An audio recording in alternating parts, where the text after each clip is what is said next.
ഇപ്പോൾ മാർപ്പോള റിഡ്ജ് പിടിച്ചെടുത്തപ്പോൾ അവിടെ വളരെ ഫേമസ് ആയിട്ടുള്ള ഒരു സംഭവം ഉണ്ടായിട്ടുണ്ട്.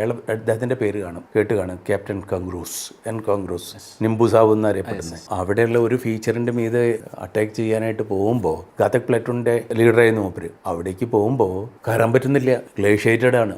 അങ്ങനെ ഇദ്ദേഹം ഷൂസ് ഊരിട്ടു. ഈ റിമൂവ് ഷൂസ്, കാരണം ഗ്രിപ്പ് കിട്ടുന്നില്ല. ആ ഷൂസ് അവിടെ നിന്ന് ഊരിട്ടിട്ട് ഇദ്ദേഹം ക്രോൾ ചെയ്തിട്ട് മീതോട്ട് പോയി. മലയുടെ മീത്തേക്ക് കയറി വരുമ്പോൾ ഇവർ കാത്തു നിൽക്കുക പാകിസ്ഥാനികൾ. ഉടനെ തന്നെ കയ്യിൽ നിന്ന് കുക്കറിയെടുത്തു. 2 പേര് അപ്പം തന്നെ ഫിനിഷ് ചെയ്തു. പിന്നെ 2 പേര് വന്നു. ഈ ബറ്റാലിയനത്തെ അവൻ്റെ കൂടെ ഉണ്ടായിരുന്ന ജവാന്മാരുടെ വായിന്ന് ഞാൻ നേരിട്ട് കേട്ടതാണ്. അതാണ് ഇത്ര കോൺഫിഡൻസോടുകൂടി പറയുന്നത്. പിന്നീട് വന്ന ഒരാളെ ഷൂട്ട് ചെയ്തു. പിന്നെ അപ്പോഴത്തേന് വേറൊരാൾ സൈഡിൽ നിന്ന് വന്നു. അവനെ ഒറ്റപ്പിടുത്തം പിടിച്ചു. അത് കഴിയുമ്പോഴത്തേന് പരമതിക്ക് നേരിട്ടൊരു RPG ഷോട്ട്.